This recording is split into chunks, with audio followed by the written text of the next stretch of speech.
전심전력 절제 생활을 하고 싶은데 고민이 있습니다. 신명기 8장 18절에 내 하나님 여호와를 기억하라. 그가 내게 재물 얻을 영을 주셨음이니라. 이같이 하심은 내 일주에게 맹세하신 언약을 오늘과 같이 이루려 하심이니라. 고린도전서 4장 7절 누가 너를 구별하였느뇨? 내게 있는 것 중에 받지 아니한 것이 무엇이뇨? 내가 받았은즉 어찌하여 받지 아니한 같이 자랑하느뇨? 빌립보서 2장 13절 너희 안에서 행하시는 이는 하나님이시니 자기의 기쁘신 뜻을 위하여 너희로 소원을 두고 행하게 하시나니 등의 말씀을 근거로 내 삶 전체가 하나님의 은혜라고 생각하고 내 공로는 주장할 것이 없다고 생각했었는데요. 평소 성령 충만을 위해 주기도문 형식으로 기도를 하는데 어느 날은 3시간 20분을 기도하고 은혜 충만하여 하루 삶을 살아가는데 공부하다가 잠시 유튜브를 본다는 게 1시간을 까먹고 또 낮잠을 쓸데없이 길게 자는 등 분명 말씀도 마음에 두고 기도도 열심히 했는데 생각처럼 절제와 충성이 안 됩니다. 마음속에 하나님께서 다 이끄시고 은혜로 채워주시는 것이라는 생각이 마음을 느슨하게 만들어 그런 건지 싶기도 하고 고민이 큽니다. 내 의지와 행동, 노력 등을 해야 하는 부분이랑 하나님의 은혜인 부분을 명확히 구별해야 할 것 같고 고민이 되어서 질문을 드립니다. 어떤 것이 내가 노력해야 하는 부분이고 하나님 앞에 공로이며 어떤 부분이 하나님 은혜로 기대해야 하는 것일까요? 질문이 굉장히 깁니다. 좀 좋은 질문이죠. 같이 한번 생각을 해봅시다.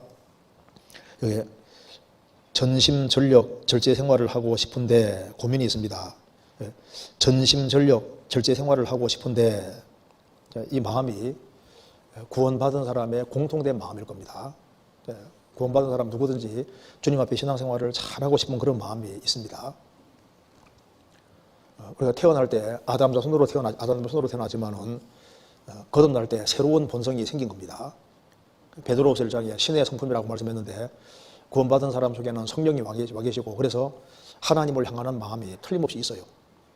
그래서 나침반이 이제 남북극을 딱 향하는 것처럼 구원받은 사람은 자동으로 주님을 향하는 그 마음이 있고 주님께 잘하고 그리고 정말 전심전력 주님만 기쁘시게 하는 그런 마음이 올라오도록 되어 있습니다. 이건 틀림없는 사실이죠. 그래서 전심전력으로 살고 싶은데 이런 마음을 갖고 있는 것이 아주 정상적인 그리스도인 마음일 겁니다. 디모데전서 4장 찾겠습니다. 디모데전서 4장 15절 이 모든 일에 전심전력하여 너희의 진보를 모든 사람에게 나타나게 하라. 바울 사도가 디모데에게 공고했습니다. 이 모든 일에 전심전력하여 너희의 진보를 모든 사람에게 나타나게 하라. 그래서 구원받고 그 신앙이 진보를 해야 됩니다. 그래서 전심전력해서 너희의 진보를 나타나게 하라. 이제 신앙이 훨씬 더 성장해야 될 것을 말씀하신 겁니다. 그래서 질문하신 분이 전심전력 절제 생활을 하고 싶은데 고린도전서 5장에 말한 대로 이기기를 다투는 자마다 모든 일에 절제하나니 그런 마음이 틀림없이 있습니다. 하고 싶은데 고민이 있다는 겁니다. 그러면서 이제 성경 구절을 몇 개 인용했는데 찾아보시겠습니다. 신명기 8장 18절. 신명기 8장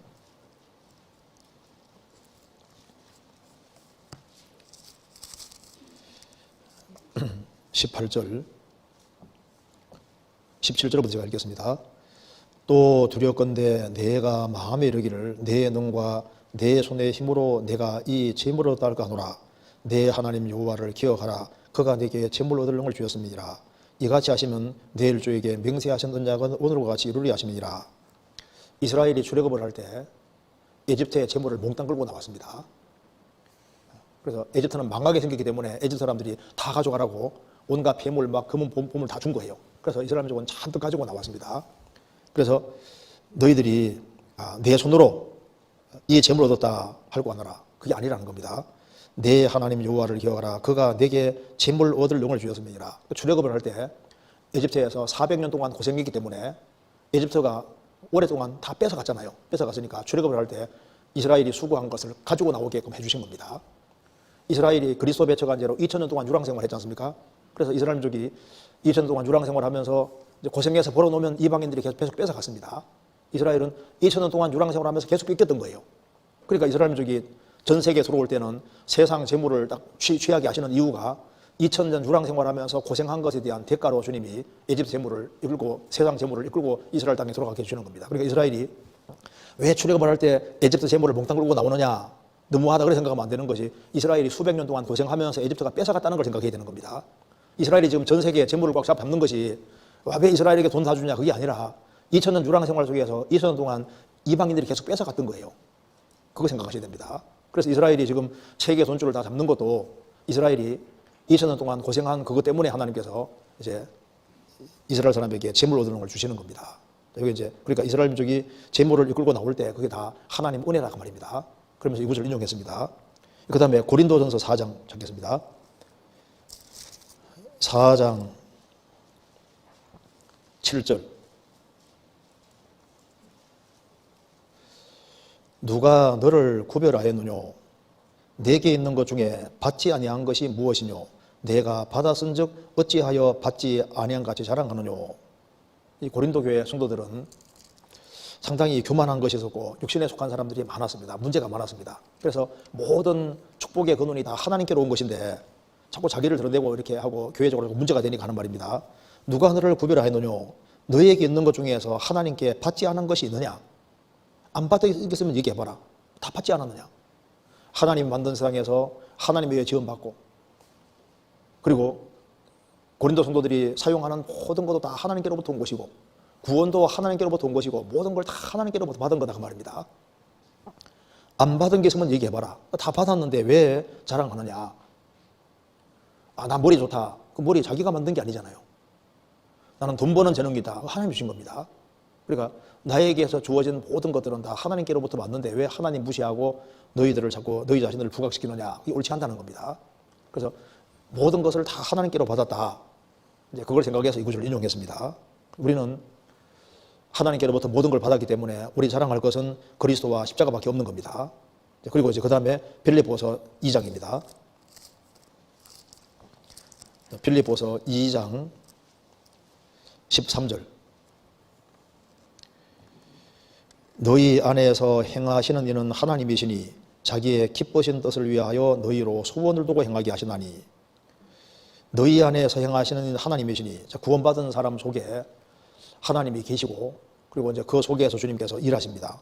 그러니까 구약시대 때는 이스라엘을 통해서 하나님이 일하셨고 신약시대는 구원받은 사람 통해서 주님이 역사를 펼쳐가십니다. 그래서 너희 안에서 행하시는 이는 하나님이시니 자기의 기쁘신 뜻을 위하여 너희로 소원을 두고 행하게 하시나니 그 구원받은 사람 속에 소원도 하나님이 주셨고 그리고 이제 하나님 기쁘신 뜻을 위해서 하나님께서 구원도 넣어주시고 그 속에 마음속에 기쁨도 넣어주시고 그 속에 하나님께서 소원도 넣어주시고 그리고 이제 그 주님의 복음과 영광을 위해 살게 하시고 그래서 우리가 이제 영적인 갈망을 갖고 하는 모든 것도 그 소원을 주님이 넣어주신 거다 그 말입니다. 그래서 이것저것 여러 구절을 생각할 때 그래서 이제 이 세기 구절을 인용하고 이렇게 말했습니다.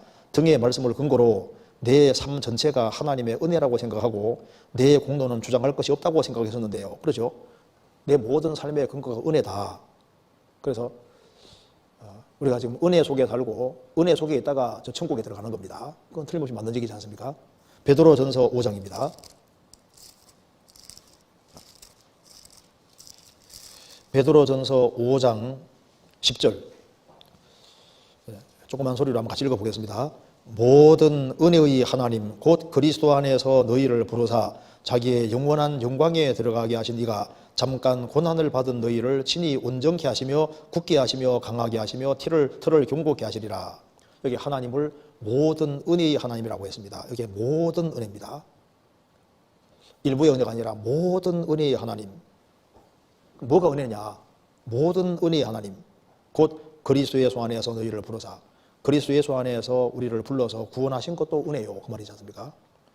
자기의 영원한 영광에 들어가 계신 이가 우리를 부르신 것도 은혜고 영원한 영광에 들어가게 하신 것도 은혜고 영원한 영광에 들어가게 하기 위해서 잠깐 고난을 받은 너희를 잠깐 고난을 주신 것도 알고 보면 은혜였고 그리고 잠깐 고난을 통해서 불순물을 다 떨어뜨리니까 잠깐 고난받은 너희를 친히 온전케 하시면 사람이 온전케 되기 위해서는 고난이 필요합니다.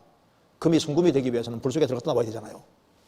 그래서 잠깐 고난을 통해서 그 그리스도인들을 점점 온전케 하시고 그리고 고난을 통해서 그 사람을 굳게 하시고 그리고 아주 강하게 하시고 털을 경고케 하시리라. 이 모든 것이 은혜다 그 말입니다. 그래서 우리를 구원하신 것도 은혜요 우리를 영원한 영광에 들어가게 하시는 것도 은혜고 고난을 잠깐 주시는 것도 은혜고 고난통의 소리를 온전하게 만들고 튼튼하고 강하게 만드는 것도 알고 보면 은혜였다. 그러니까 모든 은혜의 하나님이 맞다 그 말입니다. 우리가 천국에 들어가면은 면류관을 하나님께 다 돌려드립니다. 계시록 4장에 하나님께로부터 면류관을 받았는데 그 면류관을 다 주님께 돌려드립니다. 그래서 계시록 19장에는 주님이 많은 면류관 썼다. 영광을 아주 엄청 받은 걸 나타냅니다. 그러니까 천국 가보면은 모든 것이 하나님의 은혜였다는 것을 절실히 깨닫게 되는 겁니다. 그래서 그런데 여기 이제 우리 알아야 될 것이 있습니다. 그런데 여기 이제 내 공로는 주장할 것이 없다고 생각했었는데 하면서 이제 얘기를 하고 있습니다. 자, 은혜인데 모든 사람이 다 은혜 받을 수 있는 건 아니잖아요. 그러니까 인간 편에서 해야 될 일이 분명히 있는 겁니다. 구원 받을 때도 모든 사람이 구원받는 게 아니잖아요. 그러니까 구원이라는 선물은 하나님 모든 은혜의 하나님이신데 구원은 주님이 준비해놔도 인간 편에서 그 구원을 주님이 주시는 걸 안 받아들이면 내 것이 될 수 없잖아요. 그러니까 받으라고 하는데 손 안 내밀면요 내게 될 수 없잖아요. 그러니까 그걸 손을 내밀고 받아들이는 그것은 인간 편에서 해야 될 일에 속하는 겁니다. 그렇잖아요. 주님은 주려고 하시는데 하늘에서 비는 쏟아지는데 그걸 딱 엎어놓으면 비는 한 방울도 안 들어옵니다. 주님 은혜를 주려고 하는데 인간 편에서 마음을 거꾸로 하고 있으면 못 받잖아요. 주님은 주시려고 하는데 너희가 전심으로 나를 찾고 찾은 나를 만나리라. 전심으로 찾고 찾으면 만나는데 안 찾으면 못 만나잖아요. 그러니까 예수님이 3년 반 동안 공생애 하시는데 다른 제자들은 은혜 받는데 베드로는 가룟유다는 못 받지 않습니까? 왜? 딴 욕심 가지고 있으면 못 받는 거예요. 그러니까 은혜는 은혜인데 인간 편에서 해야 될 부분이 있는 은혜라는 거 알아야 됩니다. 그래서 이제 자격 없지만은 갈망하는 사람에게 주님이 은혜를 더 주십니다. 그렇죠? 그 사람이 주 안에서 바르게 행하면 주님이 더 큰 은혜를 주셔요. 교회 안에서 주님께 더 귀하게 쓰임받는 것도 은혜인데 누구를 더 귀하게 쓰시냐? 준비된 사람을 더 귀하게 쓰시잖아요. 다니엘에서 보면은 은총을 크게 받은 자요. 다니엘은 은총을 크게 받았다고 했습니다. 왜 은총 크게 받았냐면은 바벨론의 포로에 잡혀갔지만은 거기에서도 신앙을 지키고 말씀을 지키고 말씀 가운데 살기로 작정을 하고 결심을 굳히고 그리고 하나님께 매달리고 의지하고 살았잖아요.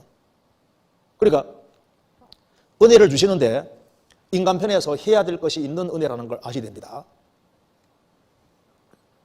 공짜고 은혜라고 해가지고 그러니까 인간 편에서는 아무것도 안 해도 무조건 주는 그런 식으로 생각하면 안 맞는 거예요. 무슨 말이 되시죠? 구원을 받기 위해서 인간이 무슨 공로 세워서는 천국 갈 수 없잖아요. 그런데 주님이 공로를 준비해놨는데 그걸 받아들이는 손이 필요한 것처럼 구원받고 난 다음에도 우리가 더 큰 은혜 받기 위해서 인간 편에서 해야 될 일이 분명히 있는 겁니다. 여기 아주 좋은 질문입니다. 그래서 여기 보면은 질문 여기 평소 성령 충만을 위해서 주거되면 형식으로 기도하는데 어느 날은 3시간 20분을 기도하고 은혜 충만하여 하루 삶을 살아가는데 공부하다가 잠시 유튜브 본다는 게 1시간 동안을 까먹고 또 낮잠을 쓸데없이 길게 자는 등 분명히 말씀도 마음에 두고 기도도 열심히 했는데 생각처럼 절제와 충성이 잘 안 됩니다. 이렇게 성령 충만을 위해 주기도문 형식으로 기도를 하는데 주기도문 형식으로 기도하면 좋잖아요. 주기도문에 딱 순서가 잘 나와 있으니까 아주 좋은 방식입니다. 기도를 하는데 라고 했습니다. 그리고 성령 충만을 위해 그런데 이거 보세요. 좀 구분을 잠깐 잘해야 되는데 성령 충만과 신앙의 성장을 잠깐 보면은 성령 충만한 거하고 신앙 성장에 조금 차이가 있습니다. 왜 그러냐면 봐요. 이제 기어다니는 아기가 태어났습니다. 아기가 태어나서 이제 아기가 막 기어다닙니다. 잘 먹여주면 막 기어다니잖아요. 막 기어다니고 하는데 충만하잖아요. 그죠? 막 기어다니거든요. 힘차요. 그런데 힘차게 기어다닌다고 해서 어른 된 건 아니잖아요. 그렇죠? 이제 얘가 아기가 자라가지고 이제 중학생이 됐습니다. 혹은 고등학생이 됐습니다. 그래서 이제 충만하게 됐습니다. 그럼 힘차게 활동하고 한다고 말입니다. 그렇다고 해서 어른 된 건 아니잖아요. 그렇죠? 그러니까 충만이라는 것은 그때그때 공급을 잘 받으면 충만하게 되는 거예요. 그리고 또 충만하게 되는 사람은 또 잘 자랄 수가 있잖아요. 그런데 갑자기 신앙이 확 성장하고 올라갔다고 생각하면 아니다 그 말입니다. 어른들은 밥을 잘 안 먹어가지고 비실비실해요. 그렇다고 해서 애가 된 게 아니잖아요. 그렇지 않습니까? 그러니까 내가 충만하다고 해서 신앙이 갑자기 성장한 것처럼 높아진 것처럼 이렇게 생각하는 착각인 거예요. 시간이라는 게 걸립니다. 신앙 성장은 꾸준히 계속되는 과정이고 그래서 신앙이 성장하는 데는 이제 뭐든지 잘 먹는 사람은 잘 먹으면 잘 자라지 않습니까? 그렇죠? 그렇다고 해서 당장 어른 된 건 아니다 그 말입니다. 그래서 이제 우리가 충만해야만 정상적으로 살 수가 있는 거예요. 정상적으로. 그러니까 이제 술 취하는 거하고 비슷한 겁니다. 술 잘 먹으면 술 취하니까 막 이제 소리도 많아지고 힘 나지 않습니까? 술 먹는 사람들. 술 끼우면 딱 돌아간다고. 그처럼. 그러니까 술 충만처럼 성령 충만도 공급 잘 받을 때는 충만해요. 충만하던 사람도 공급이 끊어지면 또 비실해. 또 연결되면 또 충만하게 되고 이런 겁니다. 무슨 말이 되시죠? 그래서 신앙 충만과 성장은 약간 차이가 있는데 그래도 공급을 잘 받는 사람은 또 잘 자라요. 그래서 쏙쏙 잘 자라야 되는 거라고. 여기 지금 성령 충만을 위해서 주기도명식으로 기도하는데 라고 하면서 예를 하나 들고 있습니다. 어느 날은 3시간 20분을 기도하고 은혜 충만하여 하루 삶을 살아가는데, 그러니까 이제 3시간 20분을 기도하고 하는데, 근데 이건 이게 성경 읽고 묵상하면서 이러기는 좀 쉬워도 3시간 20분을 막 계속 기도하는 거 이게 쉬운 게 아닙니다. 이분은 이제 3시간 20분을 기도하고, 근데 휘트베드 같은 사람은 보통 한 9시간씩 막 기도했다고 하잖아요. 근데 이제 3시간 20분을 기도하고 은혜 충만하여 하루 삶을 살아가는데, 그래서 오랫동안 주님과 함께하는 시간을 가지고 이제 이렇게 좀 그래서 내가 좀 할 만큼 했다 생각을 하는 겁니다. 그렇게 하고 이제 살아가는데, 근데 이제 공부하다가 잠시, 그러니까 이거 보면은 질문한 사람이 대학생 같아요. 공부하다가 대학생 맞는 거죠? 이 질문하신 분 대학생 같아요. 그 어머니가 이 질문하는 거 같지는 않은데 봉사회가 하는 것 같지도 않고 분명히 청년회가 하는 것 같아요.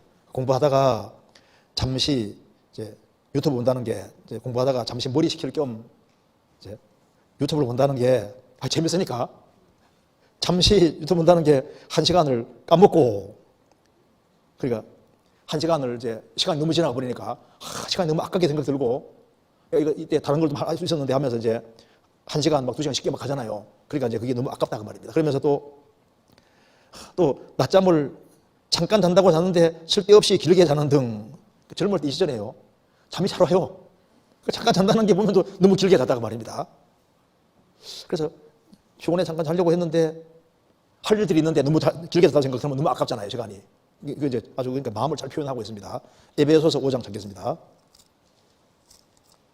에베소서 5장 15절. 그런즉 너희가 어떻게 행할 것을 자세히 주의하여 지혜 없는 자 같이 말고 오직 지혜 있는 자 같이 하여 세월을 아끼라. 때가 가니라. 이런 것을 알고 있으니까 이제 세월을 아끼라. 이번 밑에 헬라말로 기회를 사라. 시간을 건지고 최대한 구원해서 유용한 것에 사용하라고 주님 말씀하셨는데, 이런 걸 생각하니까 너무 시간이 아깝게 느껴지고 또 주님 앞에 또 죄책감도 느끼고 죄스럽다고 말입니다. 그래서 분명히 질문 내용입니다. 분명히 말씀도 마음에 두고 기도도 열심히 했는데 생각처럼 절제와 충성이 안 된다고 말입니다. 그러니까 분명히 기도들이 길게 하고, 그리고 이제 충분히 이제 그 말씀도 마음에 두고, 그리고 이제 공부도 열심히 하고 이렇게 했음에도 불구하고 조금 이제 마음 느슨하게 하니까 그냥 또 이렇게 절제도 충성도 잘 안 되더라고 말입니다. 기도를 열심히 했다고 해서 신앙생활이 금방 성장되고 금방 경건이 되면 얼마나 좋겠습니까?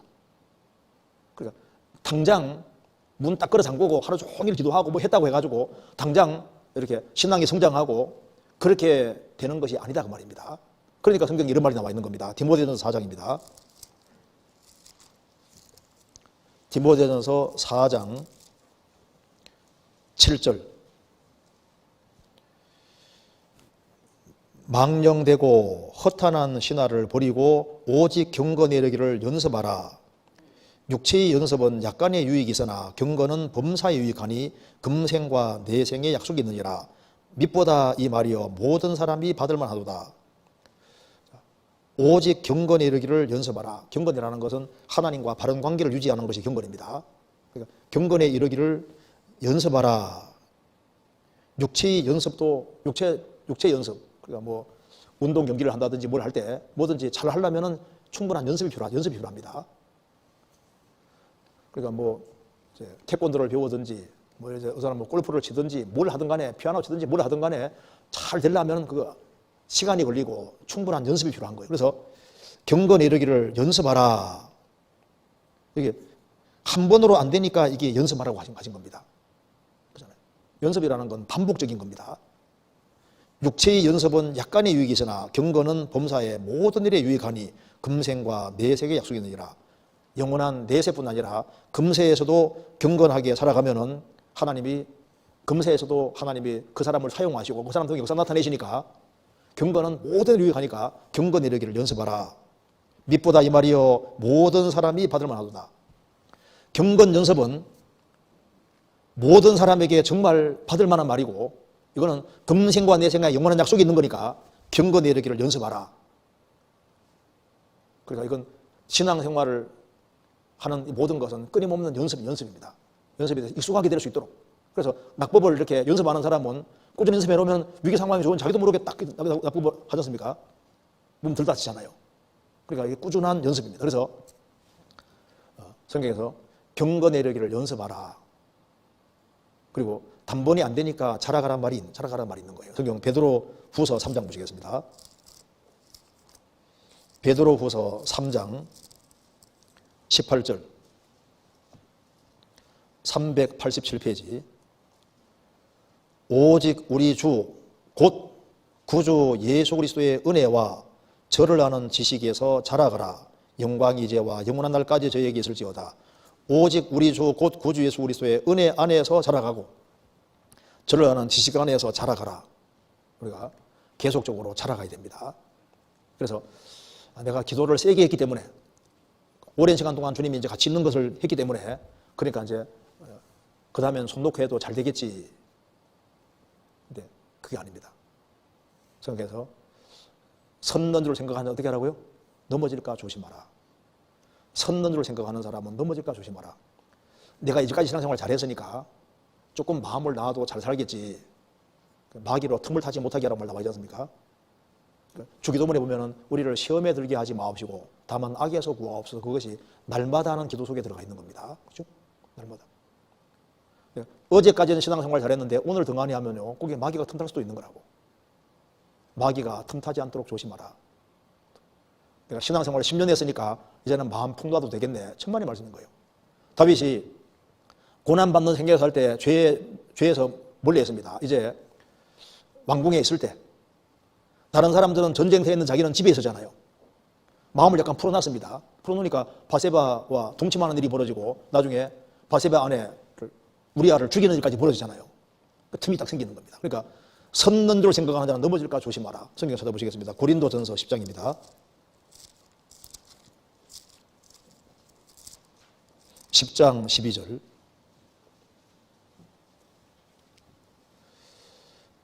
그런즉 선줄로 생각하는 자는 넘어질까 조심하라. 누가복음 4장 보면은 마귀가 예수님을 시험했습니다. 시험을 다한 후에 뭐라고 했습니까? 얼마 동안 떠나니라. 마귀가 예수님을 시험하고 난 이후에 시험할 거리가 없으니까 떠났는데 영원히 떠난 것이 아니라 얼마 동안 떠나니라. 다시 오잖아요. 이 사람이 충만하게 아주 열심히 주님 붙잡고 살아갈 때는 마귀가 이제 시험거리가 없으니까 물러가 있는데 계속 물러가 있는 게 아니라 얼마 동안 기회가 주어지면 또 온다니까요. 그래서 근신하라 깨어라 너희 대적 마귀가 우는 사자가 지도로 다니며 삼킬을 찾나니. 그 마귀가 큰 물 엿보고 우리 신앙생활을 넘어뜨리려고 하는 것이 맞는 거예요. 그러니까 여기 이제 이게 이제 기도도 열심히 하고 말씀도 충분히 받는데 그런데 절제와 중성이 생각처럼 잘 안 된다. 그러니까 이게 꾸준히 연습하는 것이 필요하다고 말씀하신 겁니다. 그리고 계속 자라가야 되니까 꾸준한 것이 필요한 것이 맞습니다. 그래서 이제 이분은 지금 주 안에서 온전하게 살고자 하는 그 마음이 아주 굉장히 간절한 분이잖아요. 주님 얼마나 기뻐하시겠습니까? 그런데 보세요. 어떤 크리스찬들은 이게 절제도 충성도 사람마다 좀 차이 납니다. 어떤 사람은 적당한 선의 신앙생활을 하는데 자기가 잘하고 있다고 생각한다. 어떤 사람은요 이렇게 막 주님께 바짝 매달리고 살아가는데도 항상 부족한 걸 느끼거든요. 그러니까 절제도 사람마다 이 깊이가 달라요. 충성도 깊이가 다릅니다. 어떤 사람은 충성하는데 죽도록은 안 하거든. 어떤 사람은 절제하는데 막 철저하게 절제는 안 합니다. 사람마다 차이가 나는 거예요. 레위기 11장에 이 거룩은요 강제적인 것인데 민수기 6장에 나와 있는 거룩, 나수린의 거룩은 자발적인 겁니다. 그러니까 이제 자유가 있지만은 스스로 자유를 더 절제하는 그런 사람도 있고 또 충성에도 더 충성하는 사람도 있고 차이가 나는 거예요. 그러니까 이분은 열심히 살려고 하는데 그 뭐 잠깐이지 않습니까? 유튜브 때문에 조금 더 시간을 낸 거 이런 것에 대해서도 안타까워하잖아요. 그러니까 신앙생활을 할 때 아주 잘하고 싶은 마음이 큰 사람이라고 그러잖아요. 어떻게 주님께 잘 보이려는 그런 마음이 굉장히 큰 사람입니다. 얼마나 주님 기뻐하시겠습니까? 그러니까 여기에 로마 16장에도 주 안에서도 수고하는 사람도 있고 주 안에서 많이 수고하는 사람도 있고 많이 수고하면서 더 많이 사랑하는 사람도 있고 아예 목이라도 내고 사는 사람도 있고 그러니까 충성을 해도 수고해도 수고하는 강도는 차이가 나는 거예요. 그잖아요. 그래서 여기 스스로 자기를 구별시키지만은 더 구별시키고 그런 사람이 있다니까요.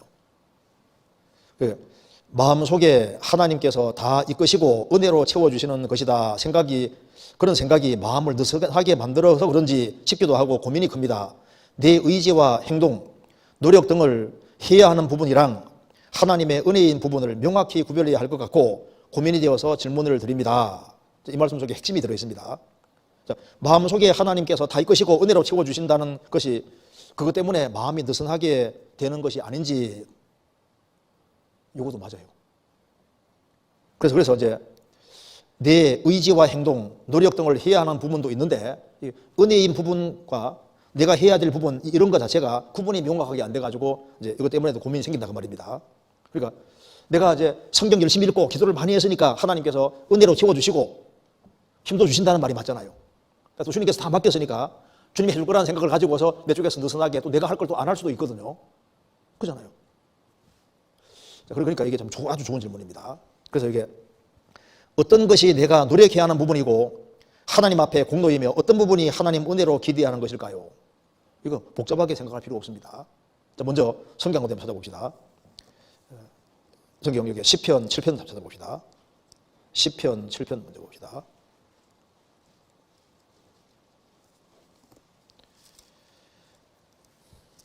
시편 7편 17절 내가 여호와의 의를 따라 감사하며 지극히 높으신 여호와의 이름을 찬양하리로다. 다윗이 말했습니다. 내가 여호와의 의를 따라 감사하며 여호와 의가 나와 있죠. 그런데 그 앞에 보면 8절 보시면은 여호와여 여호와께서 만민에게 심판을 행하시오니 여호와여 나의 의와 내게 있는 성실함을 따라 나를 판단하소서. 여기 여호와의 의가 있고 나의 의와 내게 있는 성실함을 따라 나를 판단하소서 하면서 이 내 의가 하나님께서 내 의를 따라서 상 주신다고 했습니다. 그 18장 보시겠습니다. 시편 18장 20절에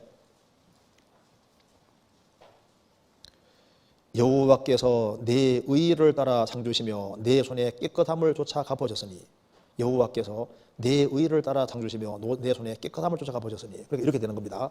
이렇게 봐봐요. 여기 여호와의 의, 그러니까 하나님의 의입니다. 하나님의 의와 자기 의가 있을 때 하나님의 의도 없고 자기 의도 없는 사람은 그냥 인생을 막 사는 사람이잖아요. 그런데 로마서 10장에 보면은 바리새인과 서기관들 이런 사람은 성경에 말씀하기를 저희가 하나님께 열심히 있으나 하나님의 의를 모르고 자기 의를 세우려고 힘써 하나님의 의를 복종치 않았느니라. 그러니까 유대인들이 왜 망했냐면은 자기 의는 열심히 세웠는데 하나님의 의는 안 받아들이는 거예요. 그러니까 멸망했잖아요. 그런데 다윗은 말하기를 내가 여호와의 의를 따라 감사한다. 그리고 이제 자기 의가 있다고 했습니다. 자기 의와 자기 성실함을 따라 이걸 말하면서 내 의를 따라 상 주시며 구원. 바울 사도도 율법의 의로는 흠이 없는 사람이지만은 자기가 구원되는 것은 바로 하나님의 의. 복음에는 하나님의 의가 나타나서 복음에는 하나님의 의, 하나님이 하신 일이 나타나서 그러니까 하나님의 의는 바로 하나님이 하신 일입니다. 하나님이 하신 일, 해주신 일, 이게 복음입니다. 그러니까 하나님 편에서 완벽하게 대해주신 것이 하나님의 의인데 복음에는 하나님의 의가 나타나서 믿음으로 믿음이 이르게 하나니. 그래서 다윗은 말하기를 내가 여호와의 의를 따라 감사하며 그러면서 이제 내 의를 따라 상 주시며. 그러니까 우리가 천국 가기 위해서는 내가 공로 세울 것이 없잖아요. 그런데 바울 사도는 다윗은 말하기를 자신이 신앙생활을 주안해서 바르게 한 것이 분명히 상이 될 것이라고 말씀하시면서 내 의와 내 성실함을 따라 자기가 바르게 살아간 것이 분명히 상이 될 것을 말씀했습니다. 시편 19편 11절 또 주의 종이 이로 경계를 받고 이를 지킴으로 상이 크니이다. 왜 상 차이가 있게 되냐면은 말씀을 따라 살아가는 정도가 다르니까 상 차이가 있을 수밖에 없잖아요. 그래서 이제 주님 편에서 주셨고 내 편에서도 하는데 물론 주님을 힘입고 하는 겁니다. 그렇잖아요. 그러니까 내 편에서는 내가 할 수 있는 것은 계속 하는 것이 맞는데 또 주 안에서 성실하게 바르게 살아가는 사람에게 주님께서 또 힘을 주시는 것이 맞는 거예요. 그래서 우리가 성경 읽고 기도하고 우리 편에서 해야 될 걸 열심히 하면은 하는 속에 주님이 더 큰 은혜를 주십니다. 그렇잖아요. 그래서 먼저 이렇게 생각하면 됩니다. 인간 편에서 자기가 해야 될 것은 꾸준히 하면서 할 수 있는 것을 습관적으로 계속하는 속에서 습관적으로 하는 것을 훈련하고 연습을 해야 되는 거예요. 경건히를 연습하라. 연습하란 말은 내 쪽에서 할 것을 꾸준히 할 것을 말하는 겁니다. 자, 요한복음 11장 보시면 나사로가 죽었습니다. 나사로 살리실 때 돌문을 열어라 인간에게 시켰잖아요. 나사로야 나오너라 주님이 하셨습니다. 풀어놓아 다니게 하라 사람에게 시켰잖아요. 그러니까 인간이 할 수 있는 건 인간에게 시킨 겁니다. 돌문 여는 거, 그 이스라엘 돌문 힘듭니다. 그죠? 힘들지만 인간이 할 수 있는 거니까 할 수 있는 걸 하게 만드신 거예요. 그런데 죽은 나사로 살리는 건 인간이 못 하잖아요. 그럼 주님이 해주신 겁니다. 풀어놓아 다니게 하라. 그건 인간이 할 수 있는 겁니다. 그래서 인간이 할 수 있는 것은 적극적으로 하는 것이 그게 당연한 거예요. 그래서 내 편에서 할 수 있는 것은 충실하게 하고 충실하게 하는 그 사람에게 주님께서 은혜도 주시고 힘도 더 주시고 왜 하나님은 항상 은혜 주려고 기다리고 있는 거예요. 그런데 은혜를 받은 사람이 자기 편에서 하나님 말씀 따라 살아가면 주님이 은혜를 더욱 내려주신다고요. 성경에서 봅시다. 신명기 33장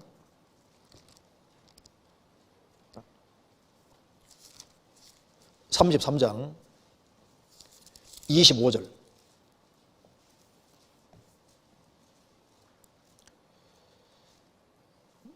내 문 빗장은 철과 노시 될 것이니 내 사는 나를 따라서 능력이 있으리로다. 내 문 빗장은 철과 노시 될 것이니 저기 공격할 때 문 빗장이 철과 노시면은 문을 부수기 어렵습니다. 그래서 하나님이 도와주시면은 아주 견고한 인생이 될 걸 말씀하는 겁니다. 적이 공격하지만은 못 이기는 승리하는 인생이 될 걸 말씀하시면서 내 사는 날을 따라서 능력이 있으리로다. 너가 살아가는 날들 복수로 되어 있습니다. 너가 사는 날들에 비례해서 내게 능력이 있을 것이다. 그래서 내 사는 날들에 따라서 그 말이 하루하루 살아가는 날이 바르면 바를수록 거기에 따라서 주님이 능력을 주실 것을 말씀하시는 거예요. 그래서 이스라엘 백성들도 출애굽을 할 때도 이집트에서 하나님께 간절히 부르짖으니까 주님께서 출애굽시켜 주시잖아요. 광야 생활 속에서도 하나님께 부르짖을 때 주님이 필요한 걸 다 내려주셨고 가나안 땅 정복할 때도 하나님께 도움을 구하고 그렇게 할 때 주님이 더 큰 은혜 내려주시고 그리고 가나안 7민족을 정복하게 만들어주신 겁니다. 그래서 우리가 우리 편에서는 힘을 다해서 우리 할 것을 하되 꾸준히 계속 해야 되는 것이 맞는데 왜냐하면 주님은 이미 주셨거든요. 우리에게 농사 지을 땅을 주셨으면요 그 기구도 농기구도 다 주시고 씨앗도 다 주셨어요. 이미 주신 것인데 우리 편에서 활용하니까 문제인 거라고. 성경에서 왜 힘쓰라 그랬냐면은 주님께서 일단 다 줘놨으니까 그걸 활용해서 최대한 열심히 살아라고 하신 겁니다. 성경 베드로후서 1장 찾겠습니다.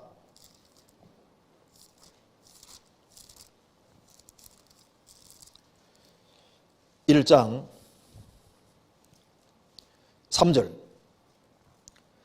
그의 신기한 능력으로 생명과 경건에 속한 모든 것을 우리에게 주셨으니 4절 이로써 그 보배롭고 지극히 큰 약속을 우리에게 주사. 여기 보시면은 그의 신기한 능력으로 우리에게 하나님이 뭘 주셨냐면은 하나님이 먼저 주셨어요. 뭘 주셨냐면은 우리에게 생명도 주시고 구원도 주시고 그리고 경건에 속한 모든 것을 주셨다. 경건에 속한 모든 것. 그러니까 우리 신앙생활에 필요한 모든 것도 주님께서 이미 다 주셨고 그 다음에 신앙생활 주안에 바르게 살려고 하는 사람은 신앙생활을 잘할 수 있도록 하나님께서 신구약에 아주 어마어마한 약속을 주셨습니다. 그 보배롭고 지극히 약속을 우리에게 주사 엄청난 주님이 약속을 주셨습니다. 주셨으니까 이걸 잘 활용해서 이제 열심히 살게끔 하시는 겁니다. 그래서 여기 5절에 이러므로 너희가 더욱 힘써 너희가 더욱 힘써라. 그러니까 주셨으니 주신 건 은혜잖아요. 은혜인데 이 은혜를 우리가 활용해야 되는데 우리 편에서 적극성을 가지고 더 힘써라. 너희가 더욱 힘써 너희 믿음의 덕의 지식을 지식의 절제를 절제의 인내를 인내의 경건을 경건의 형제의를 형제의 사랑을 공급하라. 주셨으니까 받아서 주 안에서 너희가 더욱 힘써 우리 편에서 힘을 써야 되는 것이 맞는 거예요. 그래서 배우되 더 간절한 마음으로 열심히 배우면요 주님이 그게 그 사람에게 더 큰 은혜를 깨닫게 도와주시는 겁니다. 입을 넣을 때 넓게 열어라. 넓게 여는 사람은 주님이 더 채워주시는 걸 경험하는 겁니다. 교제 가운데 들어와도 교제 번들이 있는 것이 아니라 교제 가운데 밀접하게 들어오면 주님이 영혼을 더 새롭게 해주는 걸 느낄 수 있습니다. 또 그리고 주변 사람에게 전도하면 요거 얻어먹어도 주님이 내 쪽에서 나갔기 때문에 이쪽에서는 더 큰 은혜를 채워주는 걸 경험하게 되는 거예요. 그리고 주님 위해서 고난받고 봉사하고 이렇게 하면요 주님이 그 사람에게 더 큰 힘을 주시고 은혜 주시는 걸 느낄 수 있습니다. 그렇잖아요. 그래서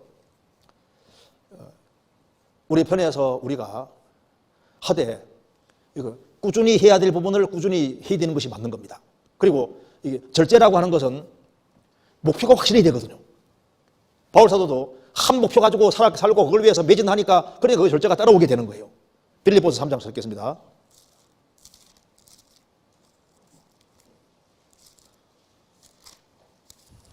빌립보서 3장 13절에 3장 13절 형제들아 나는 아직 내가 자본줄로 여기지 아니하고 오직 한 일, 한 가지를 즉 뒤에 있는 것은 잊어버리고 앞에 있는 걸 잡으려고 표대를 향하여 그리스도 예수 안에서 하나님이 위에서 부르신 부름의 상을 위하여 쫓아가노라. 바울 사도는 목표가 확실했고 한 가지 목표가 딱 있는 겁니다. 그걸 위해서 아주 열심히 달려가는 꾸준히. 그래서 절제가 제일 큰 사람이 누구냐 하면은 원한이 있는 사람이 절제가 제일 크게 되는 거예요. 원한이. 만일 이제 집안 식구들이 구원을 받지 못했다. 구원 확실히 받은 사람은 자기가 곁길로 가고 싶어도 못 갑니다. 왜? 혹시 집안 식구가 이루어질까 봐. 그래 집안 식구가 구원 받을 때까지는 노심초사하면서 하고 싶은 거 하지 않고 절제를 하는데 집안 식구 이제 구원 다 받으면 이제 마음이 탁 놓여가지고 이제 풀려가지고 그 다음부터는 절제가 확 틀어지는 사람도 있거든요. 그러니까 뭔가 목표가 확실하면은 절제가 따라오게 돼 있고 그 다음에 뭔가 그 사무치는 원한 같은 것이 있으면은 그러면은 절제는 더 크게 따라오게 되는 겁니다. 그런데 여기 질문하신 분이 공부도 열심히 하면서 유튜브도 잠깐 보는데 그럼 그런 거 보는 것이 문제가 되냐 그 말입니다. 그런데 성경이 뭐라 했냐면은 일만 하라고 하지 않았습니다. 잠깐 쉬어란 말도 있거든요. 그래서 누구 유튜브 좀 본다고 해가지고 니 구원 받은 그리스도인이 어떻게 유튜브 볼 수 있냐 이렇게 해서 정지하지 마세요. 하나님께 맡겨요. 성경 한번 찾아봅시다. 여기 마가복음 6장 보시겠습니다. 마가복음 6장 31절 제가 30절부터 읽겠습니다. 30절에 사도들이 예수께 모여 자기들의 행한 것과 가르친 것을 낱낱이 고하니 이르시되 너희는 따로 한적한 곳에 와서 잠깐 쉬어라 하시니 이는 오고 가는 사람들이 많아 음식 먹을 겨를도 없음이라. 이에 배를 타고 따로 한적한 곳에 갈새 여기 보면은 예수님이 잠깐 쉬어라 말씀하셨잖아요. 그것처럼 우리 살아가는 가운데 우리가 할 일을 다 하는 가운데 장갑질 안 내서 그런 것은 별 문제가 없을 텐데 문제는 자기 할 일을 안 하면서 맨 유튜브 보고 있어요. 자기 할 일을 안 하면서 맨 낮잠만 자고 있어요. 그러면 안 맞잖아요. 우리 본분을 잊으면 안 됩니다. 본분을. 사도 요한이 애들하고 놀고 있으니까 어떤 사람이 사도 요한에게 질문했습니다. 예수님의 사도인 당신이 어떻게 한가하게 애들하고 놀고 있느냐. 근데 사도 요한이 이런 시간도 좀 필요하다 그랬습니다. 사도니까 맨 전도만 하고 있어야 되냐 그 말입니다. 기계가 아니잖아요. 기계가. 잠깐 쉬어라 이 말이 맞는 겁니다. 그런데 여기 지금 질문하신 분이 신앙생활을 잘하려는 마음을 가지고 있으니까 어쨌든 간에 자기 컨트롤을 잘해야 됩니다. 컨트롤을. 잘하면서 이런 마음을 가지고 살면은 주님이 신앙생활을 잘할 수 있도록 그렇게 계속 길을 열어주리라고 생각합니다. 그래서 신앙생활은 꾸준한 반복입니다. 그래서 한번 뭔가 막 성경을 막 한번 실컷 읽었다고 해가지고 또 기도를 막 세게 오랫동안 했다고 해가지고 그렇게 해서 당장 신앙이 성장하는 게 아니라 분명히 꾸준한 것이지 않으면 안 되는 겁니다. 그렇게 이해하면 되겠습니다. 그 다음 질문 보겠습니다. 또 제가 읽겠습니다. 안녕하세요. 마태복음 7장 9절 10절을 읽고 궁금한 게 생겨서 질문을 드리게 되었습니다. 예수님께서 베드로와 야고보와 요한 앞에서 변형되시고 모세와 엘리야와 이야기하시는 장면을 보며 3명의 제자가 모세와 엘리야를 만났던 적도 없고 당시 사진이 남아있지도 않았을 텐데 어떻게 둘이 모세와 엘리야인지 알아봤는지 궁금합니다. 또한 산을 내려오며 예수님께서 이 일을 부활 전에는 이러지 말라 하시자 제자들이 어찌하여 서기관들이 엘리야가 먼저 와야 하리라 하나이까라고 물은 것을 보면서 다른 질문들도 많았을 텐데 어째서 입을 모아 이 질문을 가장 먼저 했는지 이해가 가지 않습니다. 답변을 부탁드립니다 하는 질문을 했습니다. 한번 찾아보시겠습니다. 마태복음 17장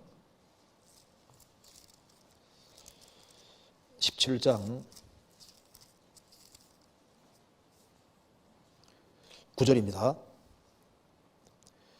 저희가 산에서 내려올 때 예수께서 명하여 가라사대 인자가 죽은 자 가운데서 살아나기 전에는 본 것을 아무에게 누리지 말라 하시니 제자들이 묻자와 가로되 그러면 어찌하여 서기관들이 엘리야가 먼저 와야 하리라 하나이까 예수께서 대답하여 가라사대 엘리야가 과연 먼저 와서 모든 일을 회복하리라 내가 너희에게 말하노니 엘리야가 이미 왔으되 사람들이 알지 못하고 임의로 대화해도다 인자도 이와 같이 그들에게 고난을 받으리라 하시니 그제야 제자들이 예수의 말씀하신 것이 세례 요한인 줄을 깨달으니라.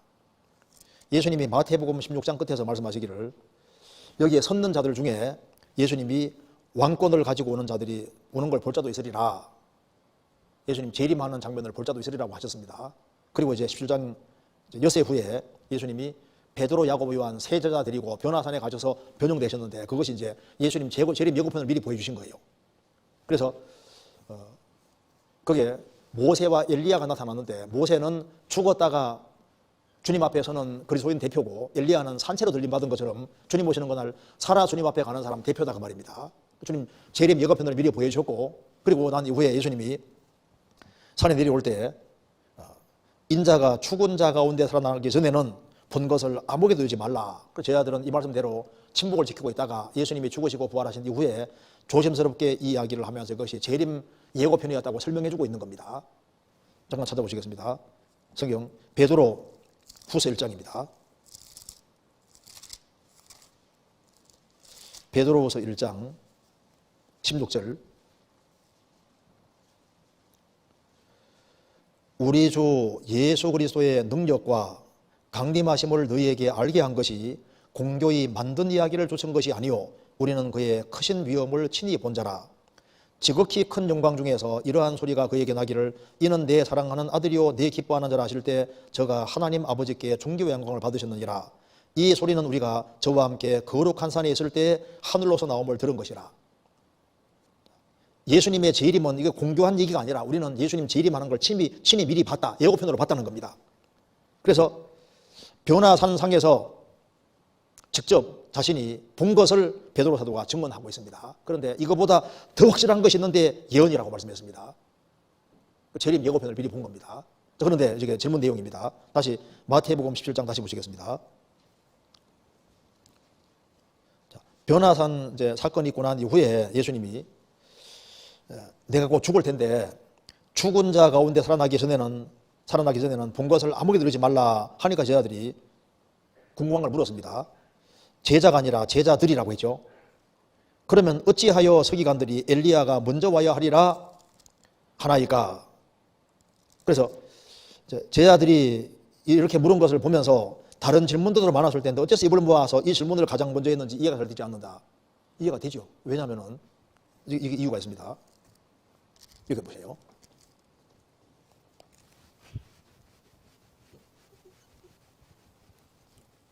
자, 유대인들이 구약 성경을 읽으면서 순서를 알고 있는 겁니다. 순서를. 분명히 엘리야가 먼저 오고 엘리야가 메시아 앞에 오도록 되어 있는 거예요. 이게 먼저고 이것이 나중입니다. 이걸 알고 있는 거예요. 성경 한번 찾아봅시다. 말라기에서 4장 찾겠습니다.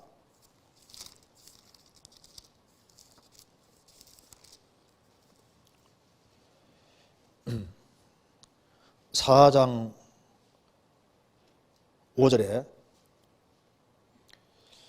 보라, 여호와의 크고 두려운 날이 이르기 전에 내가 선지 엘리야를 너희에게 보내리니 그가 아비의 마음을 자녀에게도 돌이키게 하고 자녀들의 마음을 그들의 아비에게로 돌이키게 하리라. 돌이키지 아니하면 두렵건대 내가 와서 저주로 땅을 칠까 하노라. 그래서 이 말라기에서와 말라기 4장과 그리고 이사야 40장에 보면은 외치는 자의 소리로 이제 이 엘리야가 오게 돼 있는 겁니다. 그래서 여호와의 크고 두려운 날이 이르기 전에 내가 선지 엘리야를 너희에게 보내리라. 분명히 구약 성경 속에 엘리야를 성경에서 보내서 아비의 마음을 자녀에게 돌이키게 하고 자녀들의 마음을 그 아비에게 돌이키게 하리라고 돼 있다 그 말입니다. 그래서 신약 성경에 이걸 받아서 자, 누가복음 보시겠습니다. 누가복음 1장에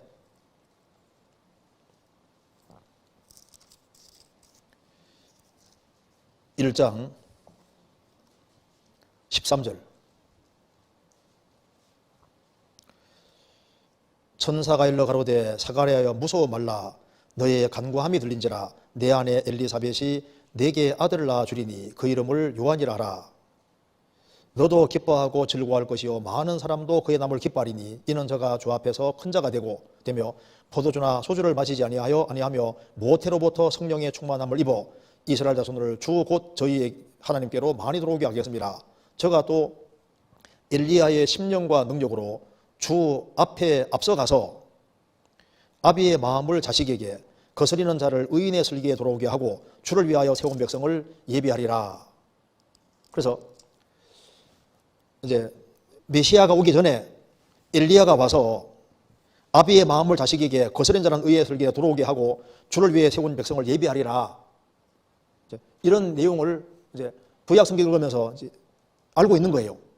그래서 서기관들은 메시아가 오기 전에는 엘리야가 오도록 되어 있는데 예수님이 이제 덜컥 자꾸 죽으신다고 얘기하시고 재림 예고편을 보여주시니까 분명히 순서상 엘리야가 먼저 오고 그 다음에 메시아가 오도록 되어 있는데 예수님이 메시아니까 예수님이 이제 곧 죽으시고 부활해서 가시니까 그러면은 메시아가 살아있을 때 뭐 앞에 와야 되는데 예수님은 이제 재림 예고편을 얘기하시고 이제 예수님이 이제 죽은 자가 온데 부활할 걸 말씀하시니까 곧 죽고 부활할 텐데 그러면 분명히 이제 이 서기관들은 메시아가 오기 전에 분명히 엘리야가 먼저 온다고 얘기를 했는데 그러면 엘리야가 순서를 보면은 엘리야가 와야 되는데 예수님이 곧 죽으시고 부활하면 그 앞에 엘리야가 있어야 될 게 아니냐 그 말입니다.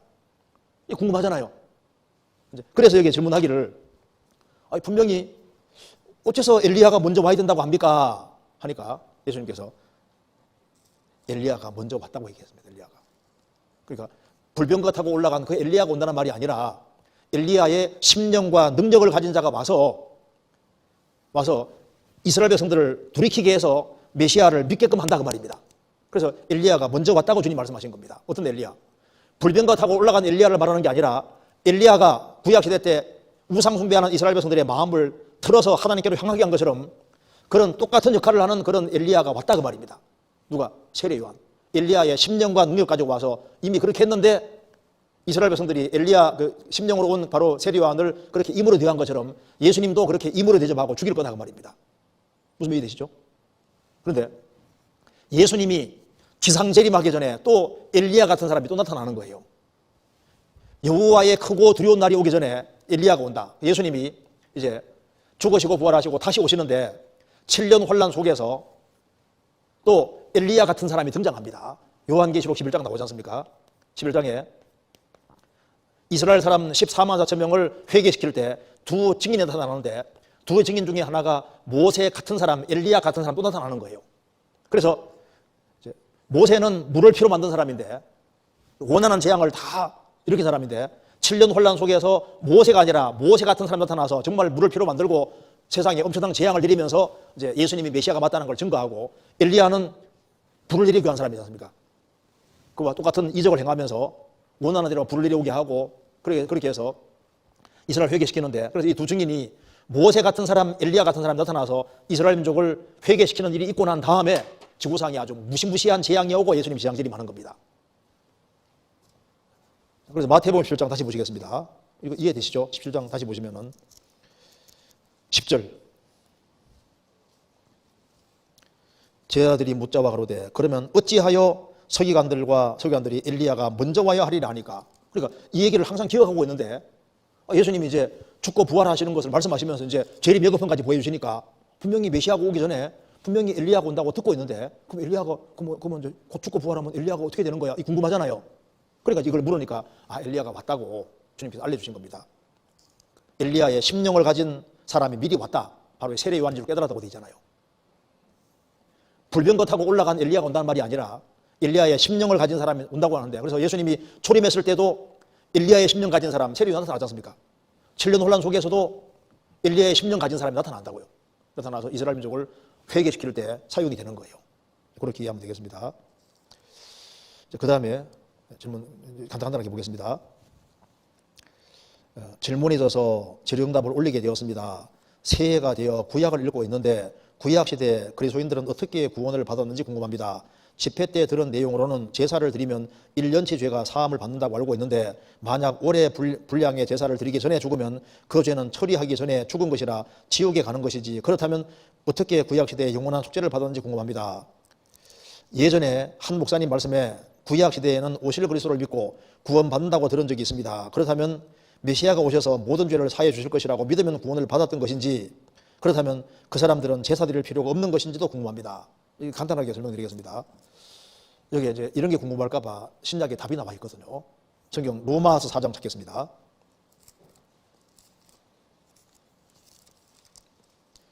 로마서 4장.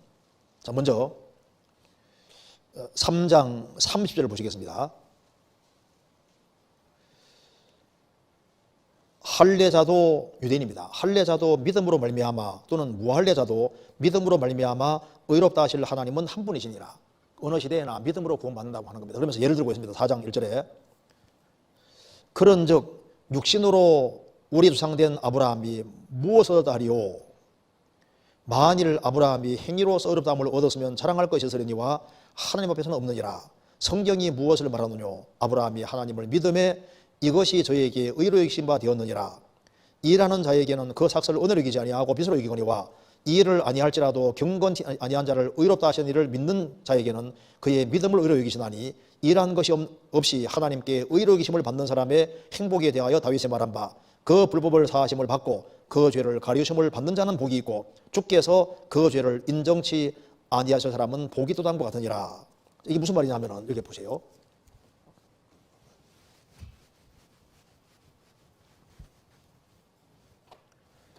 여기 일부러 두 가지를 예를 들고 있습니다.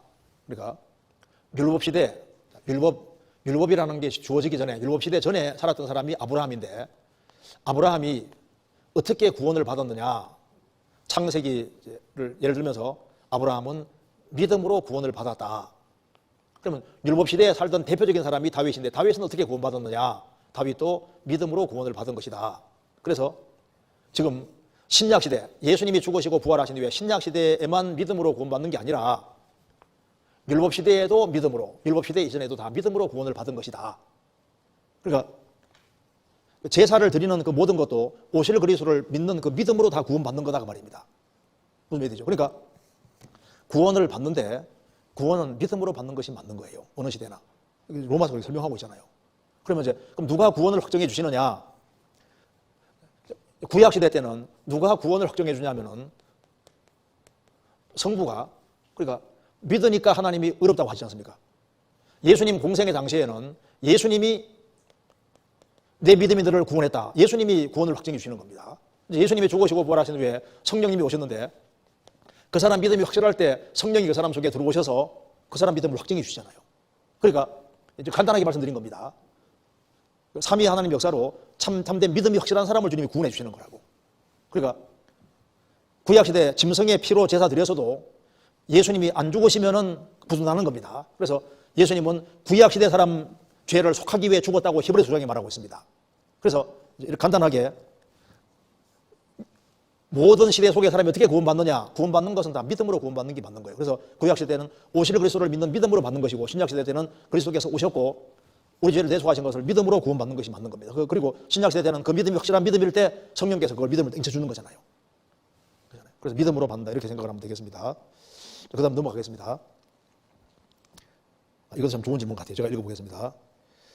최근 전국 대학생 수련회 말씀을 듣다가 궁금한 것이 있어서 질문을 드립니다. 요나단이 잘한 것이 많지만 마지막에 다윗이 왕이 될 것을 알았으나 사울을 따라간 것은 인정에 매여 잘못된 선택을 한 것이라고 배웠습니다. 그렇지만 아들로서 아버지가 초심을 잃고 하나님에 대한 신앙이 이뤄져가는 모습을 보면서 다윗을 변호해 주거나 혹은 하나님을 더욱 의지하도록 옆에 지켜주는 그런 좋은 모습으로 이해할 수는 없는 것인지도 궁금합니다. 다윗과 하나님이 함께 계시기 때문에 사울을 떠나야 한다는 것인데, 부자지간의 정의라는 것은 하나님께서 맺어주신 특별한 관계인데 다윗을 따라가지 않는 것이 하나님을 거부한 것이라고 받아들여야 하는 것이 약간 마음에 껄끄럽게 느껴집니다. 부자지간이 사이가 너무 좋으신 분 같아요. 하나님은 천지에 충만하시고 모든 사람이 구원받기를 원하실 텐데 다윗 옆이 아니어도 요나단 개인의 신앙생활이 확실했고, 또 요나단마저 사울 곁을 떠나버리면 누가 사울의 신앙을 붙잡아 줄 수 있을까 하는 의문도 들어 질문 드립니다. 좀 좋은 질문 같죠? 자, 이제 전국 대학생 수련회 말씀을 듣다가 이제 궁금한 게 질문 드립니다. 요나단이 잘한 것이 많지만 마지막에 다윗이 왕이 될 것을 알았으나 사울을 따라간 것이 인정에 매여 잘못된 선택이라 한 것을 배웠습니다. 자, 요나단이 잘한 것이 많지만 사실이잖아요. 요나단이 정말 훌륭한 사람입니다. 성경 읽어보시면 요나단이 그 당대에 정말 믿음이 확실해서 그는 하나님 믿음이 확실하기 때문에 주님께 아주 귀하게 쓰임받은 것이 맞아요. 그리고 당대에 정말 그는 주님을 향한 사랑이 아주 확실한 사람이었습니다. 그래서 요나단이 다윗을 나이 차이가 많이 나는데도 불구하고 자기 생명같이 사랑을 했습니다.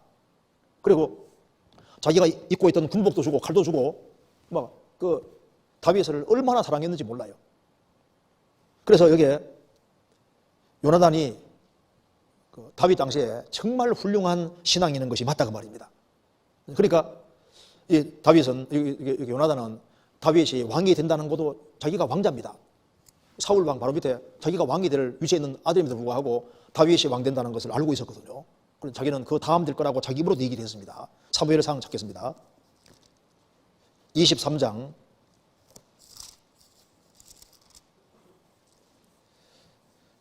17절 16절에 사울의 아들 요나단이 일어나 수풀에 들어가서 다윗에게 이르러 그로 하나님을 힘있게 의지하게 하였는데, 곧 요나단이 그에게 이르기를 두려워 말라. 내 붙인 사울의 손이 내게 미치지 못할 것이요 너는 이스라엘 왕이 되고 나는 내 다음이 될 것을 내 붙인 사울도 안다 하니라. 여기 요나단이 말하기를 너는 이스라엘 왕이 된다. 나는 내 다음이 된다. 그걸 내 부친도 안다. 내가 알고 있을 뿐 아니라 내 부친도 안다. 그리고 요나단이 참 마음도 참 겸손한 사람이고 신앙도 정말 확실한 사람입니다. 근데 이제 설교 내용 중에 이 요나단이 참 잘했지만은 그 끝까지 아버지하고 같이 있어가지고 전쟁 때 같이 죽는데 그게 정말 잘한 것이겠느냐. 그게 인정적인 요소가 분명히 있을 거라고 이제 설교를 했다 그 말입니다. 그러니까 인정적인 요소가 있죠. 근데 이제 질문하는 내용이 바로 이겁니다. 그렇지만 설교하는 건 이해는 되겠는데 아들로서 아버지가 초심을 잃고 하나님에 대한 신앙이 이뤄져가는 모습을 보면서 아버지를 붙잡아줘야 되겠다. 이런 마음으로 아버지와 같이 있을 것이고, 그리고 이제 내가 아버지 곁에 있으면서 다윗에 대해서 함부로 못하도록 내가 최대한 막을 수 있을 만큼 막아야 되겠다. 그런 마음으로 있지 않았겠냐 그 말입니다. 그 말도 맞잖아요. 그래서 이렇게 다윗을 변호해 주거나 혹은 하나님을 더 의지하도록 옆에서 지켜주는 그런 좋은 모습으로 이해할 수는 없는 것도 궁금합니다. 그렇죠. 그런 면도 있어요. 그런 면도 있는데, 그런데 잘하는 길도 있고 더 잘하는 길도 있습니다. 어느 게 더 좋았겠냐 그 말입니다. 뒤에 보시겠습니다. 다윗과 하나님이 함께 계시기 때문에 사울을 떠나야 한다는 것인데 떠날 생각도 했을까 안 했을까요? 틀림없이 요나단이 믿음의 사람이기 때문에 아버지하고 분리되어야 되겠다 생각도 분명히 했을 겁니다. 그런데 여기에 부자지간의 정의라는 것은 하나님께서 맺어준 특별한 관계인데 다윗을 따라가지 않은 것이 하나님을 거부한 것이라고 받아들여야 하는 것이 약간의 마음에 그가 하나님을 거부한 게 아닙니다. 그런 신앙을 확실히 가지고 있었거든요. 하나님은 천지에 충만하시고 모든 사람이 구원받기를 원하실 텐데 다윗 옆에 아니어도 요나단 개인 신앙이 확실했고 요나단이 요단나마저 사울을 옆에 떠나버린다면 누가 사울의 신앙을 붙잡아 주셨을까 하는 의문도 들어 질문드립니다. 그런데 이때 요나단이 뭘 해야 되냐면 이건 제 생각입니다. 사무엘이 살아있으니까 사무엘이 가서 사실 물어서야 되는 거예요. 어떻게 해야 될지를. 그게 이제 사울이 합당하지 않기 때문에 하나님께서 왕 되는 걸 버렸다고 분명히 말씀했잖아요. 사무엘상 16장 보시겠습니다.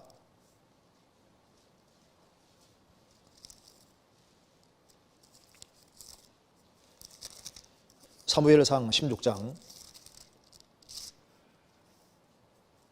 1절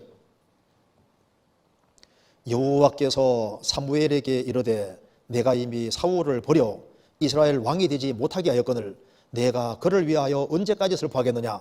너는 기름을 뿔에 채워 가지고 가라. 내가 너를 베들레헴 사람 이새에게로 보내리니 이는 내가 그 아들 중에서 한 왕을 예순하였음이니라. 자, 여기 이미 사울을 버려 이스라엘 왕이 되지 못하게 하셨다. 왕으로서는 자격이 없다고 주님 판단하신 겁니다. 이제 그리고 여기 14절 여호와의 신이 사울에게 떠나고 여호와의 부리신 악신이 그를 번뇌케 한지라. 그러니까 여호와의 신이 사울을 떠나고 여호와의 부리신 악신이 그를 번뇌케 한지라. 여기 여호와의 신이 사울에게 떠났다고 되어 있죠. 그리고 이제 이 사울이 이제 다윗을 죽이려고 하니까 요나단이 변호했습니다. 변호하니까 요나단까지 죽이려고 했잖아요. 사무엘상 20장입니다. 20장 32절 요나단이 그 붙인 사울에게 대답하여 가로되 그가 죽을 일이 무엇이니까 무엇을 행하였나이까. 사울이 요나단에게 단창을 던져 치려 한지라. 요나단이 그 부친이 다윗을 죽이기로 결심한 줄 알고 사울이 요나단 자기 아들에게 단창을 던져 치려 한지라. 그러니까 참은 그냥 아들까지도 죽이겠다고 하는 그런 마음 가지고 던지려고 했잖아요. 그러니까 이제 이 사울이 신앙이 상당히 문제가 있는 겁니다. 그래서 아들은 뭘 느끼고 있냐면은 우리 아버지가 좀 문제가 많다. 신앙적으로 문제가 많다. 이걸 느끼고 있는 겁니다. 그래서 여기 사무엘상 20장 13절 보시겠습니다. 그러나 만일 내 부친이 너를 해하려 하거늘 내가 이 일을 내게 알게 하여 너를 보내어 평안히 가게 하지 아니하면 여호와께서 나 요나단에게 벌을 내리시고 또 내리시기를 원하노라. 여호와께서 내 부친과 함께 하신 것 같이 너와 함께 하시기를 원하노니. 제가 찾아보니까 여기 여호와께서 내 부친과 함께 하신 것 같이 이것이 히브리어로 완료형 체제로 되어 있습니다. 그러니까 그전에는 하나님께서 크게 쓰셨는데 이제는 우리 아버지에게 함께 하셨던 것 같이 그러니까 완료형으로 된 봐서는 지금은 아니라고 생각하고 있는 거예요. 지금은 문제가 좀 있다 그 말입니다. 이제 그래서 너와 함께 하시기를 원하노니 라고 했습니다. 그러니까 우리 아버지가 그전에는 쓰임 받았는데 지금은 다윗을 죽이려고 하는 걸 봐서는 이게 정말 신앙적으로 문제가 상당히 심각하다는 걸 느끼고 있는 거예요. 그리고 요나단은 아버지를 공고에 노력할 수 있는 힘도 없습니다. 뭐 다윗 편에 서서 얘기하면 막 죽이려고 하고 했잖아요. 그리고 이스라엘 백성들을 막 동원해서 잡으러 다니고 이렇게 했으니까 그럼 어떻게 해야 되느냐. 그러니까 사무엘에게 있지 않습니까? 얼른 가서 물어서 사무엘이 선지자니까 이런 상황 속에서 내가 어떻게 해야 되겠습니까? 라고 물었으면 참 더 좋을 뻔했는데 안 묻고 그래도 내가 그래도 다윗 편에 서서 아버지하고 같이 있으면서 그렇게 하면서 어떻게 하든 간에 다윗을 도우려고 하는 좋은 마음 가지고 있었을 거예요. 그런데 사무엘에게 가서 물었다면 뭐라 대답했을까요? 그 아버지에게 구별돼 가지고 제3의 길을 분명히 알려줬을 겁니다. 그게 사울이지 않습니까? 제사장들도 죽이고 정말 주님 앞에 합당하지 않게 행했기 때문에 하나님이 징계로 전쟁 때 죽게 하잖아요. 그런데 요나단이 끝까지 신앙인으로 살다가 신앙인으로 죽었고 그 인생은 참 귀한 인생이지만은 분명히 더 잘하는 길이 있었을 거예요. 분명히 아버지를 하나님께서도 오지 않습니까? 손났잖아요. 근데 그 아버지를 요나단이 자신이 어떻게 하겠다고요? 그럼 하나님이 그렇게 벌써 하시지. 그러니까 아버지하고 좀 구별되어 있는 것이 더 맞았을 겁니다. 그러니까 설교 내용 중에 인정적인 것이 있었을 거다 이렇게 생각을 하고 이 교훈도 좋습니다. 이제 요나단이 아버지를 어떻게든 도와주려고 하는 그런 마음을 가지고 그리고 이제 어떻게든 간에 다윗이 죽으려는 것을 막으려고 했다. 그런 면도 있죠. 그런데 분명히 인정에 치우친 것이 있는 겁니다. 이거 사무엘에게 딱 물어서 정답을 딱 얻는 게 훨씬 더 좋았을 거예요. 자, 그리고 여기에 그다음에 이게 질문 하나만 간단하게 마지막으로 생각해 보겠습니다. 제가 읽겠습니다. 안녕하세요. 궁금한 게 있어서 질문드립니다. 전에 결혼 생활에 관한 말씀을 듣다가 창세기에 보면 하나님께서 아담에게 다스리는 일을 맡기셨고 하와는 그 다스리는 일을 남편 아담을 돕는 배필로서 역할을 하는 것이라고 하시면서 결혼 생활에 있어서도 남자는 다스리는 일을 아내를 포함해서 여자는 돕는 역할을 하는 것이라고 들었습니다. 그런데 여자가 남자의 다스림을 받는 것은 에덴 동산에서 범죄로 인해서 저주를 받아서 남자에게 다스림을 받게 된 것이라고 알고 있습니다.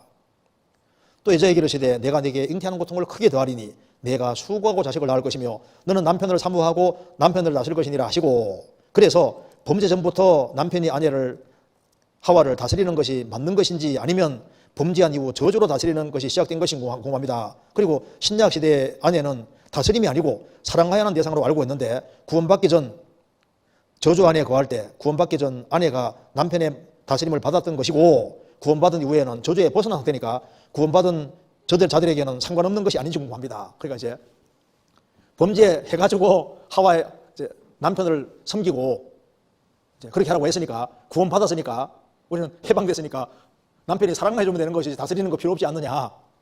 어떤 데는 이래요. 어떤 이단적인 그게는 우리가 범죄하기 전에는 아담 하와가 옷을 입고 있었냐 벗고 있었냐. 벗고 있지 않았냐. 근데 범죄한 이후에 옷을 입지 않았느냐. 그럼 이제 우리는 구속을 받았으면은 그 구원이 뭐 엉뚱한 구원이겠죠. 우리는 구원을 받은 사람이면 우리는 옷을 입고 있어야 되냐 벗고 있어야 되냐. 우리는 다 벗고 있어야 된다. 그러면서 이제 옷 다 벗고 모임하는 데 듣다 그러잖아요. 들어봤어요? 그거 완전히 성경 복귀한 거잖아요. 여기에 이제 질문이 하나님이 아담에게 아담을 만드시고 에덴 동산의 모든 것을 다스리며 지키게 했습니다. 그 다음에 이제 하나님이 하와 만드시고 돕는 배필을 지으리라 말씀하시잖아요. 그래서 이제 하와는 돕는 배필로 지음을 받았는데 이제 죄를 지었다 그 말입니다. 죄 지고 난 이후에는 하나님께서 여자에게 잉태하는 고통을 크게 더하시고 너는 남편을 사모하고 남편을 다스릴 것이니라 라고 말씀하시지 않습니까? 그런데 이제 구원을 받았으면은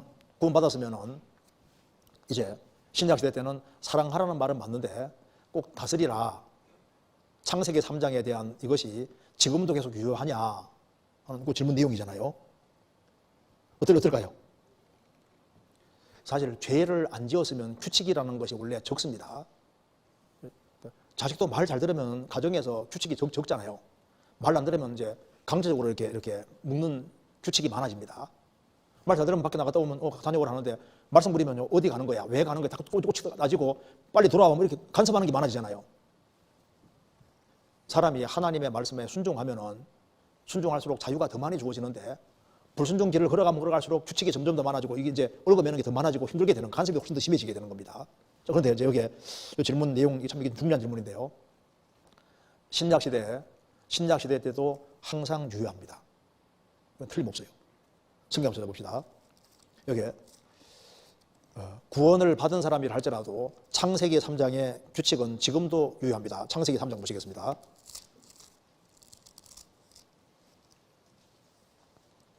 (16절)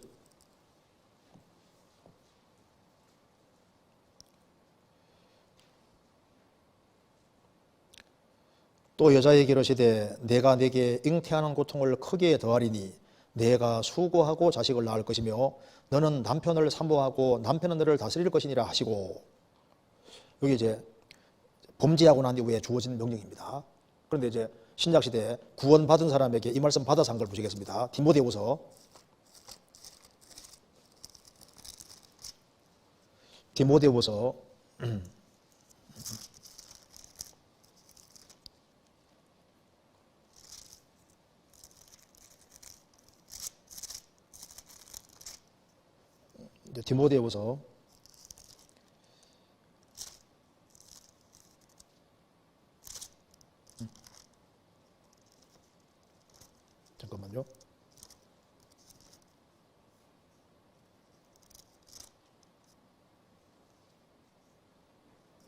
디모데전서 2장 보시겠습니다. 2장 9절 보시겠습니다. 2장 9절에 디모데전서 2장 9절 또 이와 같이 여자들도 아담한 옷을 입고 입으며 염치와 정조로 자기를 단장하고 따은 머리와 금이나 진주나 값진 옷으로 하지 말고 오직 선행으로 하기를 원하라. 이것이 하나님을 공경한다는 자들에게 마땅한 것이니라. 여자는 일절 순종함으로 종용히 배우라. 여자의 가르치는 것과 남자를 주관하는 것을 허락지 아니하노니 오직 종용할지니라. 이는 아담이 먼저 지음을 받고 여호와가 그 후며 아담이 꾀임을 보지 아니하고 여자가 꾀임을 보아 죄에 빠졌습니다. 그러나 여자들이 만일 정절로서 믿음과 사랑과 거룩함에 거하면 그 해산함으로 구원을 얻으리라. 신약성경이 말씀하기를 여자의 가르치는 것과 남자를 주관하는 것을 허락지 아니하노니. 그럼 누가 주관하는 겁니까? 가정에서 하나님께서 남자가 중심으로 해서 둘 다 하나님의 인격으로 지음받고 둘 다 귀한 사람이지만은 가정은 사랑으로 뭉쳐져 있지만은 하나님께서 그렇게 정하셨는데 신약 시대 때도 마찬가지입니다. 여자의 가르치는 것과 남자를 주관하는 것을 허락지 아니하노니 오직 종용할지니라. 그 이유는 이는 아담이 먼저 지음을 받고 여호와가 후며 순서도 하나님이 남자를 먼저 지으시고 여자를 그 다음에 지었다 그 말입니다. 그리고 왜 하나님께서 여자가 주관하는 걸 허락하지 않느냐, 남자가 다스림 받도록 했느냐, 그 이유는 여자가 아담이 꾀임 보지 않고 여자가 꾀임을 보아 죄에 빠졌습니다. 그러면서 그러나 여자들이 만일 정절로서 믿음과 사랑과 거룩함에 거하면 그 해산하고 구원 얻으리라. 이게 무슨 말이냐면은 남자는 보세요. 남자는 신약시대에 아담 하와가 죄 짓고 하나님의 땅을 개간해서 처자식을 목에 설리게 프로그램 해놨잖아요. 그러면 구원 받았다고 해서 밖에 나가 저렇게 생활을 안 할 수 없는 거라고. 그죠? 그러니까 창세기 3장에 주어진 벌은 구원받고 난 다음에도 이게 세상에 사는 동안에 지속이 되는 거예요. 남자는 밖에 나가서 땀을 흘리고 수고하는 것을 구원받고 난 다음에도 해야 되는 겁니다. 처자식을 목에 살리기 위해서 일을 해야 되는 거고 자기 일이 다 끝나면 거기에서 해방이 되는 거예요. 그리고 구원받은 여자도 구원받았다 해서 아기를 낳고 키우는 그걸 피할 수가 없잖아요. 그래서 나는 구원받았으니까 아기 낳는 데서 해방되는 게 아니고 아기 낳을 때 고통이 안 주어지는 게 아니잖아요. 구원받은 사람도 똑같이 아기를 낳을 때 해산하는 수고를 치르고 그리고 자녀를 다 키울 때까지 고생하도록 되어 있고 그리고 다 키우면은 그 징계에서 해방이 되는 거예요. 여기서 구원이라는 것은 해산함으로 구원 얻으려고 말은 해산하는 일이 끝나고 자식 다 키우면은 그 문제에서 해방된다 그 말입니다. 그러니까 믿음으로서 사랑과 거룩함에 거해도 해산하는 수고는 피할 수 없고 구원받아도 해산하고 자식을 낳고 키우는 그 수고에서는 해방 안 된다 그 말입니다. 그래서 그 일이 다 끝나면 그 문제에서 해방된다 그 말입니다. 여기 구원은 그걸 말하는 겁니다. 구원받아도 결혼해 자식을 낳고 키우는 속에서 고생하도록 정해놓고 그 일이 다 끝나면 그 문제에서 해방이 되는 거예요. 그 문제에서 구원되는 겁니다. 그러니까 구원을 받은 남자도 밖에 나가서 일하고 하는 그 수고를 피할 수 없는 것처럼 여자도 자식 낳고 키우는 수고를 피할 수 없다 그 말입니다. 그리고 구원받아도 여기 남자를 주관하는 거 이것은 허락이 안 된다 그 말입니다. 그래서 베드로 전서 3장 보시겠습니다. 한 군데 마지막으로 봅시다. 베드로 전서 3장